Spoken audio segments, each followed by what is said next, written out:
you're a Giants fan, you love this guy, and you love the fact that the G-Men are doing what the G-Men are supposed to do. That's play playoff games here. Of course, Julian Love's been with us all season, and he is back again as the Giants get ready for a little rematch from Christmas Eve, 4:30 on Sunday, back in Minnesota against the Vikes. Julian, how are you, buddy? What's happening? I'm doing well, guys. How are you? I'm so disappointed in you, Julian. So disappointed. You played every game. Brian Dable on Wednesday said, "Hey, vets, you guys are gonna too many snaps. You're gonna sit down, not play." I'm so disappointed you weren't out there last weekend. How did it feel to get a bye week at the end of the regular season? Man, it felt bogus for me. That's like against my DNA.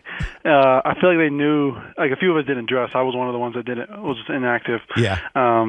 And that killed me because I'm like, let me dress, let me be out there, let me try to sneak on for a play or two. But no, they nipped that in the bud. So it was definitely a weird feeling, but I mean, it was necessary. I was the most snaps played in the league, so I knew I needed my legs to have a rest. But they just jacked up your consecutive start streak. They just screwed it. If you were going to start one, they just messed it up. But it's all good. But no, but seriously, I think some of you guys needed it. You a couple of guys on the defensive line, Aziz and Lawrence needed it. You did it as well because, I mean, I joked with you last week that you only played 95% of the plays. This season has been a grind for you all. Physically, any football season is. How prepared or how re-energized does the team feel going into the playoffs? And for most, it was unexpected from outside of the organization that this team would make it. But how energized are you guys right now? Oh, we're fired up. We our off days today, and a lot of guys are in the building right now, just getting an extra workout in, meeting extra. Guys are fired up. Playoff time is an exciting time. A lot of us haven't been in this position. I haven't been in this position, and so that juice that you have early in the season, maybe you're running to every ball, you're going all out, like that is back, and so we're really excited for this opportunity. But how do you balance, and you should be, how do you balance, though, back to Tiki's question about you and a few of the other guys not playing in Week 17, which we totally understand, but Week 18, Game 17, how do you balance staying sharp versus shutting it down and then having to rev it back up so fast in such a high-profile game, so quickly?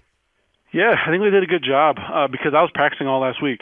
Even though I didn't play in the game, I was prepping, and because Eagles team, not to get ahead of ourselves, but it's a possibility to see them in the future, and so I was mentally sharp for the whole week. I was practicing and everything, and then I had the day off, but now just get a little extra cardio in, and the wear and tear of the game is different than, say, you're practicing or you're working out. Yeah. And so I was able to avoid that. They were able to avoid that with some of the starters. But that cardio, all that, your body's still primed and ready to go, though. So we're talking to Julian Love of the Giants, 4:30, Minnesota. You guys were out there last month, and I mentioned that when I introduced you. I didn't say that it was a 61-yard field goal that sent you guys home with a tough loss, which, as we know, it was. In terms of you knowing them knowing you intimately, you guys obviously prepared for them on film. You just saw them. Is there an advantage? Who would have the advantage in going back to play the same team in the same venue within really a couple of weeks? Any advantage? I bet you if you ask them, they say they would have an advantage. I know. Well, we're asking you. We don't care about the Vikings. We care about the Giants, Julian. We want you to have the advantage. I think, same with division games. Like, there's a familiarity now, especially that we didn't play them that long ago. Yeah. And we did a lot of things right in that game, but we did some key things wrong. And then it still took a 61-yard field goal to win.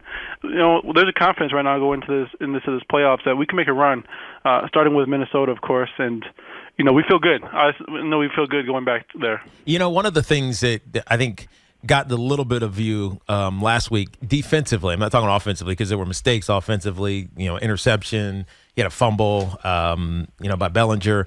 But defensively, you guys let both Justin Jefferson and T.J. Hawkinson go for over 100 yards. If there's one of those guys you got to limit, who hurt you less? Oh, who hurt us less? Yeah. No, who if you as you analyze them, like who's who's most dangerous and who hurt you less? Because it's hard. I feel like he was in an MVP race, but Justin Jefferson, he's the guy that makes them go. You watched their last week game, not this week against the Bears, but their last week against the Packers. Yeah. He's the guy who gets it going. If you address him, then you got to make the other guys play ball and make the other guys try to beat you. But that's number one priority going into this week. Obviously, Hawkinson's a great player, Pro Bowl player.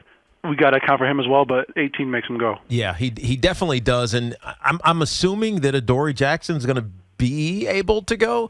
Like, where do you have any idea? What can you share? Is he going to be healthy? To play this coming weekend? Truthfully, I'm not sure what to do if he's going to play or not, but all I know is he's been ramping up, he's been practicing, he's been getting those reps, and he looks good to me. He's been working out, doing all the things, and so I'm not sure. I'll find out more tomorrow as we practice and see where he's at in the game plan.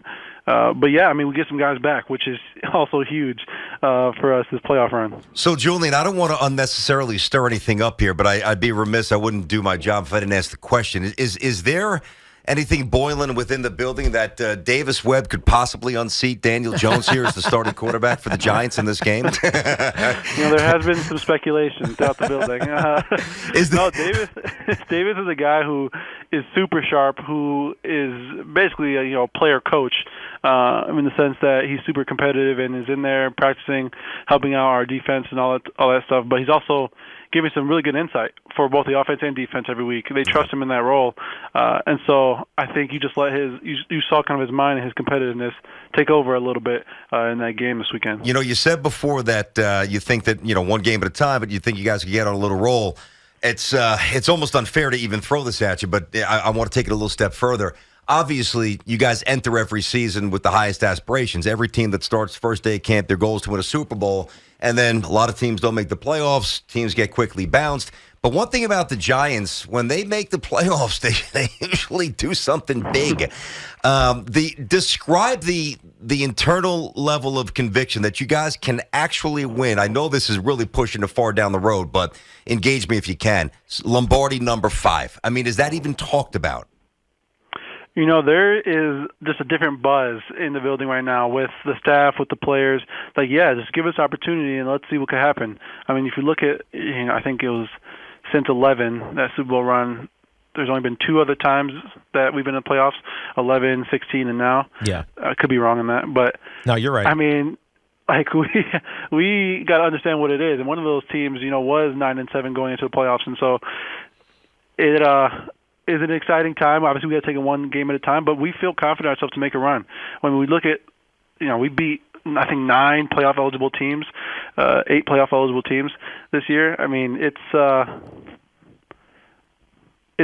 exciting. Yeah. It's exciting to go forward. Yeah, it is exciting, but it's also, I think a testament to what this team is made of from the standpoint of the players, the coaching, how he's got those guys prepared you, how they prepared you guys as players for every single week. I mean, you see it. People would ask me, "The Giants going to win this game?" I don't know, but you know what? It's going to be close, right? They're going to give themselves a chance to win. I mean, Brian Daboll has been a godsend for Giants fans and for former Giants players for what he's brought to this organization. But as you guys go into this week, what is his message to you guys? I mean, his message to us is really, we had regular season's over. We accomplished what we wanted to do in the regular season to get into the playoffs, into the dance, and just take it one week at a time. Maybe step up your preparation a little bit. All that extra stuff outside of the building maybe can hold off for a few weeks. But, he wants us to be locked in. And so, yeah, I mean, having him this year is crucial because he has that experience, maybe not as a head coach, but as somebody who's been in the playoffs.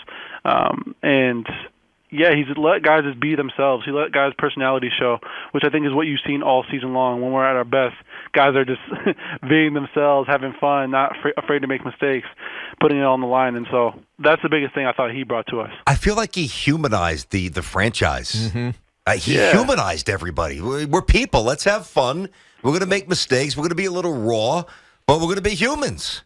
No, exactly right. I mean, that video you always see of him pulling up his first day on the job in the pickup truck. I know. I mean, that's just come on. It's like, come on, you don't wear a suit.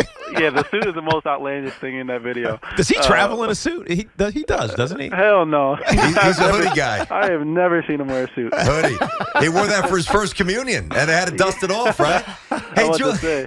Let me ask you this. We're talking to Julian Love of the Giants. Everybody's pumped. Sunday's going to be awesome. Hopefully, we'll have more football to talk about for a long time with your team this year. Every team, now for my team, I could point to something bad, but for you as a Jets fan, every team has a moment of inflection. It could be a win. It could be a loss. It could be a moment within a game, a specific play.